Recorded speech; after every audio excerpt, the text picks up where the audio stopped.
Hey guys, this is Tealus here with another Warlords of Draenor beta video.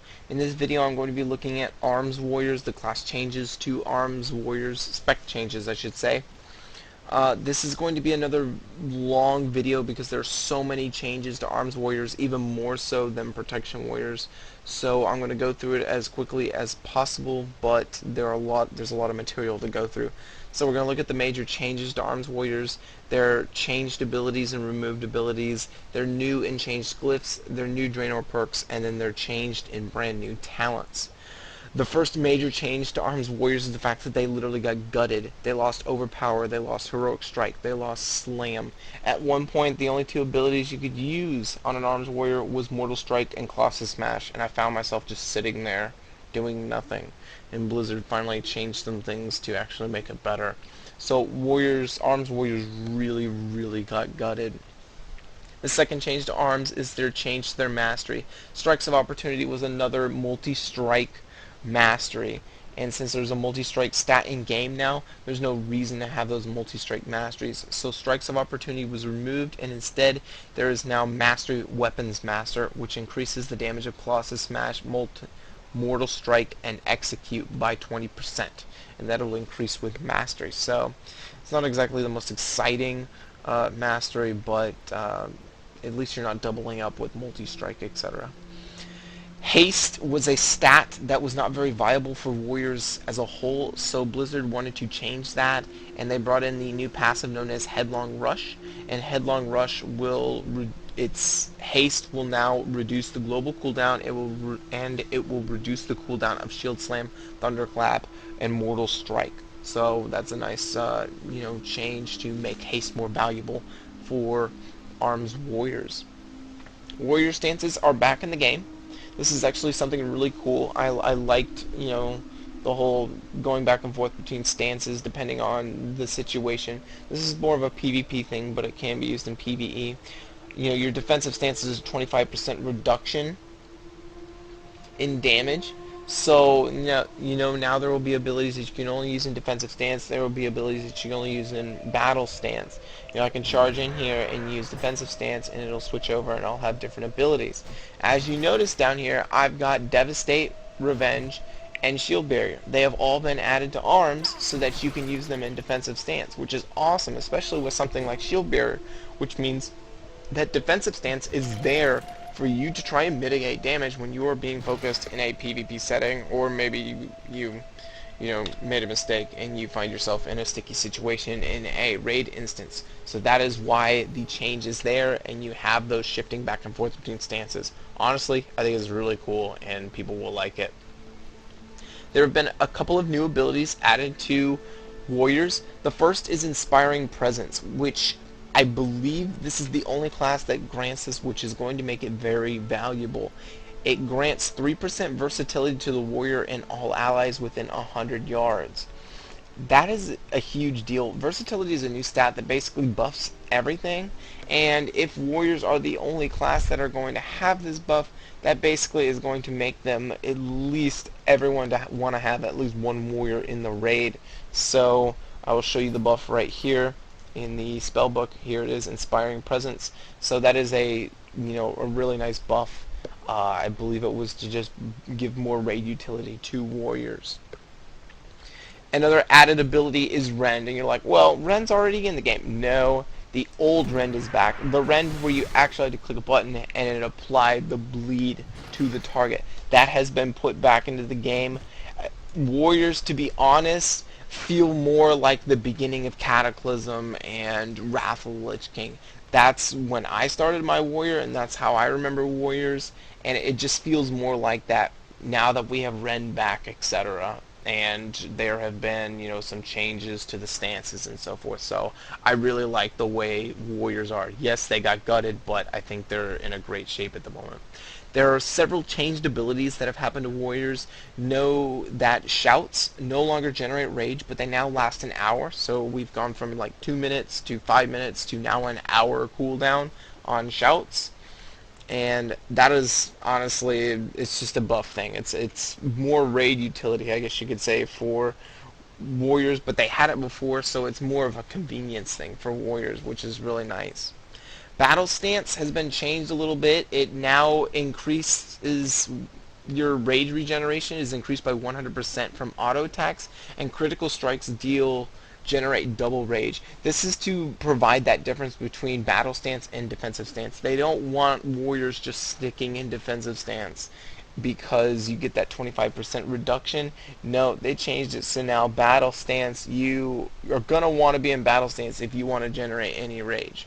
So that is a huge change to battle stance.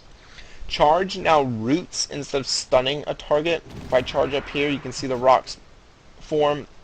That is the new root that has been added to the game. Blizzard's been cracking down on stuns for a long time, and so that is one of the new, I guess, casualties to the removal of stuns in the game. Execute has been changed a little bit. Execute, currently on live, did the 30 rage, and it was just 30 rage and that was it. Now it's back to the way it used to be, or at least the way I remember it on Warriors, in the fact that for Arms Warriors it costs 10 rage and it can consume up to an additional 40% rage to do additional damage. So that kind of dynamic has been put back in the game, and I think it'll be really interesting. And when you start to think about, the way execute has changed and so forth, your rotation, and the fact that Ren's back, your rotation, has kind of really been changed as an arms warrior. And honestly, it's kind of, in my opinion, kind of gone back in time. I really like the way things have changed. Hamstring now actually does damage to the enemy, so that is a small change to hamstring. It's not just a snare on the enemy. It actually does damage. It's very little. Heroic Throw now has a minimum range of 8 yards, so you cannot Heroic Throw someone from 2 inches away. I agree with this change. Like, why wouldn't it be that way? Intervene is actually pretty cool. There's a wording change on it, in that, it used to say allies and party members are the only things you can intervene. Well, that's not the case anymore. I can now intervene anybody. I do not have to be in a party with them. As you can see, I just intervened a healing dummy here. So that is a cool change that has been brought to intervene. You do now have to stick within 10%, 10 yards of the target to receive that damage reduction instead of 25 yards. So you have to stay closer, but the fact that you can now intervene anybody, I think, is a great change to the ability. Taunt now requires defensive stance, which is kind of going in line with the fact that, defensive stance only has certain abilities and battle stance will only have certain abilities. So that's a good change. Mortal Strike now only costs 20 rage. Sweeping Strike now costs 10 rage, down from 30. And Whirlwind has also seen a reduction in rage, down to 20 from 30. So just quick across the board, rage reductions on abilities that are used for Arms Warriors. The last changed ability is a PvP change, and that is Intimidating Shout now has a 6-second duration in PvP, down from 8 seconds. And that goes in line with Blizzard's across the board reduction of CC and how long CC lasts in Warlords of Draenor. So that is, not too much new, but that is something that has been done across the board, so I wouldn't worry about it too much. Now, abilities that have been removed from Warrior. Overpower, as I mentioned before, has been removed. Unbridled Wrath, which was whenever you stuck by a stun or immobilize effect, you generate rage over 10 seconds. That has been removed. Berserker Stance has been removed from the game. I guess Blizzard just really didn't like... I didn't get a clear explanation as to why. Blizzard just really didn't like where it was, and so Berserker Stance has been removed from the game. Cleave has been removed from the game. You're going to have to find new ways to do cleaves, and Warriors are really going to have to use Sweeping Strikes a lot. That's most likely the reason for the drastic, reduction in rage cost for Sweeping Strikes, is to make up for the fact that you no longer have a cleave in the game. Demoralizing Banner and Skull Banner have both been removed from the game. It's Blizzard's, reduction of, button bloat, and so they removed both of those banners. Also, Disarm has been removed. This is something you really should not worry about, because disarms, to be honest, everyone lost their disarm. So I wouldn't really worry about disarms. Rogues lost dismantle. Windwalkers lost their disarm. So everyone's lost their disarm. Some spec-specific changes. Shield wall has been removed. It is now protection only. Deep wounds has been removed. It is now protection only. And mocking banner has now been removed, and it is protection only. So those abilities, across the board have been removed for arms warriors, and you will not see them anymore. That brings us to the new and changed glyphs for Warlords of Draenor. The first of these glyphs, let's go ahead and pull them up, is going to be Glyph of Heroic Leap, which increases your speed by 70% for 3 seconds after using Heroic Leap. Notice it says exclusive with Glyph of Death from Above, and that's this one up here, which is the cooldown on Heroic Leap. And that basically means that you can only have one of those active at a time. You cannot have both of them active at the same time. The next change is Glyph of Rallying Cry. Notice it says Glyph of Mocking Banner in here. You do not have Mocking Banner anymore. They just have not removed it from the game. Or they have not removed it from Arms and Fury yet. The next one is Glyph of Rallying Cry, which while your Rallying Cry is active, you also gain 20% Leech, healing you for 20% of all damage and healing you cause. So that's a nice change to Rallying Cry there. It'll help with your health, regeneration. Another change has been Shattering Throw. Shattering Throw has been removed as an ability unless you actually glyph into it. So it no longer has the, I believe it was a Sunder type effect. That has been removed. All Sunder-esque abilities have been removed from the game. So weakened blows, etc. Those have all been removed from the game. So Shattering Throw is here for you to grab as a glyph if your arms are Fury, so that you can remove those invulnerabilities. That is something I love doing, especially to those paladins who bubble all the time. There is Glyph of Flawless Defense, which you have a 25% reduced chance for attacks against you to be critical strikes while Die by the Sword is active.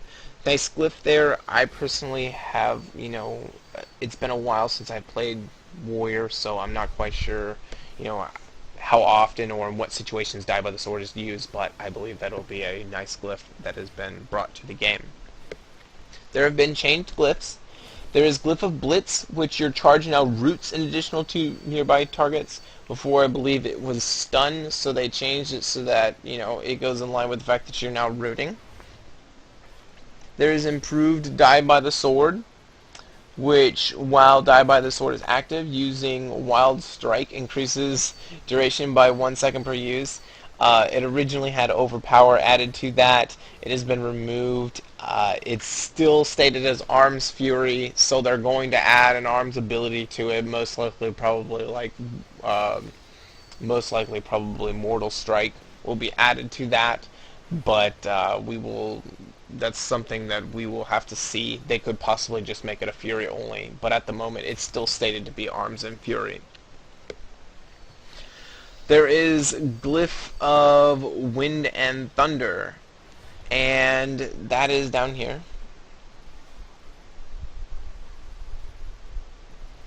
And that is, it increases the radius of your Whirlwind and Thunderclap now by 4 yards. So a small little change there. That brings us to the new Draenor perks for Arms Warriors, and to be honest, their Draenor perks are terrible. I'm sorry, but they just really didn't give you anything interesting. There's Enhanced Rend, which each of your auto attacks causes 3,600 additional physical damage from your Rend on the target. That wording is really confused to me, but what I believe it ends up being too is just a damage boost for Rend. Nothing special. There's Enhanced Sweeping Strikes, which Sweeping Strikes now last 5 seconds longer, so that's somewhat interesting. Improved Die by the Sword, increases damage reduction by Die by the Sword by 10%. And then lastly, there is Improved Heroic Leap, which increases the radius of Heroic Leap. The damage radius of Heroic Leap is increased by 2 yards. So that is a nice, small little change there. Honestly, their Draenor perks are not that great. There's only 4 because it's done every 2 levels, so at 92, 94, 96, 98, you'll be getting a new Draenor perk. Otherwise, I kind of wish they'd come up with something better, but they didn't. So that brings us to the final changes to the class, which are in the talent tree. So we're going to take a look at the talents. First change, you should look at Warbringer. It says your charge now stuns target for 1.5 seconds instead of rooting it. It used to be, I believe, a 3-second stun. So it used to increase your stun. Now it only just, actually does a stun. So that's, if you still want your stun, you can grab Warbringer.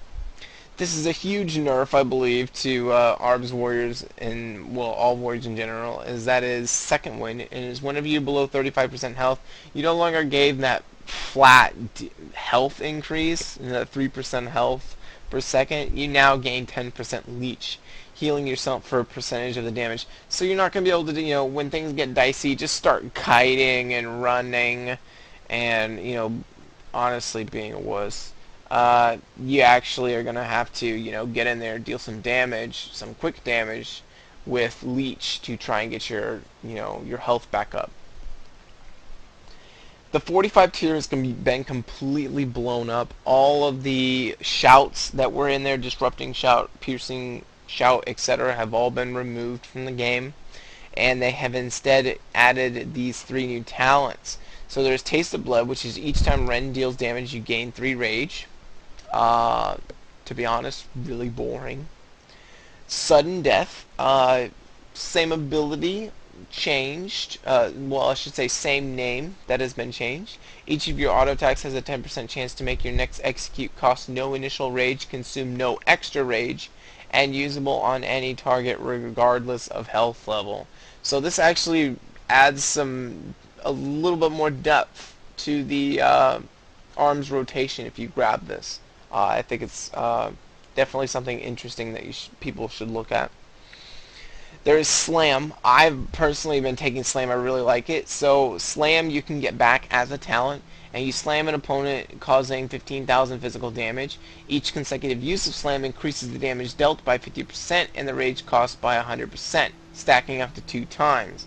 So it does start to get really expensive, but it's a nice filler to have if you don't, want to just sit there and wait for rage and so forth, or you wait for sudden death procs or taste for blood. So I definitely, one of these 2 talents I think are definitely the best options. I taste for blood I'm not really liking very much. So 45 tier completely revamped. It really fills in the gaps for all the gutting that ARMS received and Fury received. 60, notice that Stormbolt is now in the 60 tier as opposed to the 90 tier. That was basically just a shift back and forth between the 2. Mass Spell Reflection has been changed so that it actually replaces Spell Reflection, and its cooldown has been reduced from 1 minute down to 30 seconds. So I think personally a kind of buff there, having a short 30-second cooldown on a Mass Spell Reflection. So that's kind of nice. Bladestorm, as we mentioned, has now been removed to has been moved to this 90 tier now, and that leaves us with the level 100 talents. The level 100 talents, the first of these is Anger Management, which is a passive, and it is every 30 rage that you spend reduces the remaining cooldown of several abilities by 1 second, and those abilities are Avatar, Bloodbath, Bladestorm, Stormbolt, Shockwave, Dragon Roar, Mocking Banner, Heroic Leap, Recklessness, and Die by the Sword. So I honestly don't know how popular this will be, but it's definitely something to look at. Over here on the right hand side we have Ignite Weapons, which ignites your weapons and deals 95% weapon damage, 133 if a one-handed weapon is equipped, as fire, and causing your auto attacks to deal fire damage for 10 seconds. This ability is not on the global cooldown. This costs rage and whatnot, but I think it's a pretty cool ability to have. So we'll go ahead and try it here so you can see what it looks like. So I'm gonna go ahead and use it here. You can see now my hammer is now on fire for these 10 seconds, and then I have to reapply it. Definitely something pretty cool there. I like it. It's cool. I don't know how much I like it for an arms warrior. I think this next talent is better, but it's definitely an option there if you want to go for it. The next talent here is Ravager, and Ravager is like a targeted blade storm. Ravager, throw a whirling axe at the target location and inflict 6,000 damage to enemies within 6 yards every 1 second, lasts 10 seconds. Also increases your chance to parry by 30% for 10 seconds. That was added in for the prot stance. Um, Honestly, I think this is it's pretty cool. Know that if we'll go ahead and show you the visual right here. You can see that's a really cool visual right there, and that's a lot of damage it's dishing out. You should note that because of the graphics changes that they made in Warlords of Draenor, other classes won't necessarily see that animation. They pretty much will only see a weapon flying around. So that's not necessarily it's not like Solar Beam where it's just going to pop up and be a beacon and everyone's going to run out of it. There are going to be plenty of people who don't notice it, and you're going to be able to get some damage off in PvP. So I wouldn't underestimate taking that for PvP. Otherwise, those are the level 100 talents for Arms Warrior. That is everything dealing with Arms Warriors. I actually really like where Arms Warriors is headed in Warlords of Draenor. It kind of feels, it's going back to the earlier days of how Arms Warriors worked in the, at least how I remember when I played my Arms Warrior a lot back in Cataclysm. It feels more like that. There's more stance dancing, I guess you could say. There's more uses for the defensive stance. You're not going to be sticking to defensive stance. There's actually meaningful reason to go into battle stance. So I think there's a lot of great changes that are coming to Arms Warriors. They look in really great shape. Right now their damage is kind of absurd. So if you see some nerfs on future patch notes for beta, just know that they are way ahead of the pack of everyone else, and so they're just bringing them in line with everyone else. But otherwise, I think the play style for Arms Warrior is in fantastic shape, and I probably will be looking into possibly maining mine or playing mine at least a decent amount in Warlords of Draenor. So I hope you enjoyed this video. The next video that I will look at is Fury Warriors. I will see you guys later. Tearless out.